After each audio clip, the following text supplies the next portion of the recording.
Mukhang may mali rito ang referee mga boss yung ginawa niya sa ating kababayan na si Jessry Waminal. Panoorin natin ang kanilang laban sa round 4 mga boss.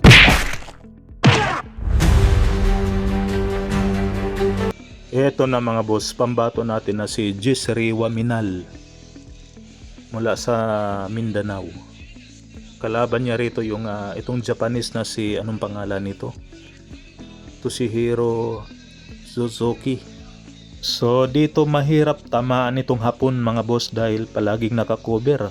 Mahigpit ang kanyang depensa sa mukha. Ayan o. Bumato ang ating kababayan pero hindi naman tumama. Mahigpit kasi ang palaging nakakover itong Hapon. Dapat ang banat nito si itong ating kababayan sa baba, sa bodega.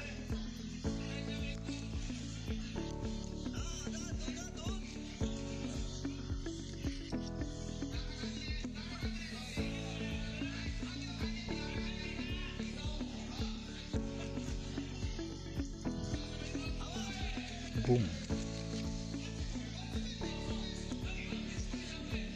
Hindi tumama ron ng Hapon.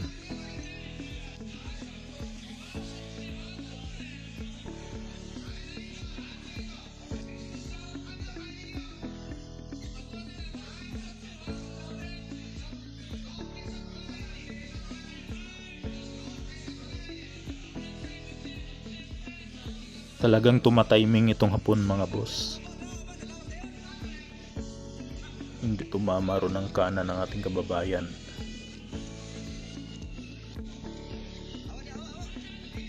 Ayan na. Pinupunteriya na ang bodega. Nagkapalitan ng suntok mga boss.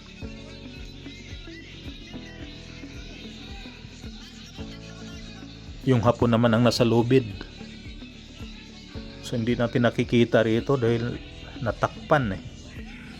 Hindi natin nakikita kung tinatamaan ba o hindi. Palitan pa rin oh. Ayun, tinamaan doon ang ating kababayan sa bodega. Tinamaan na naman. Bumagsak dito ang ating kababayan mga boss. Dito kasi sakto na naubos na yung oras sa round 4. Kung tutusin, dapat binilangan mo na ng referee bago niya itinigil yung laban. Tingnan mo na kung makakabangon o makakatayo pa ba ang ating kababayan. Pero dito nga po makikita natin na kaagad itinigil ng referee. Pambihira naman itong referee na ito. Hindi na nabigyan ng pagkakataon ng ating kababayan na bilangan man lang sana. Kasi mga boss, maaring makapagpahinga pa sana ang ating kababayan.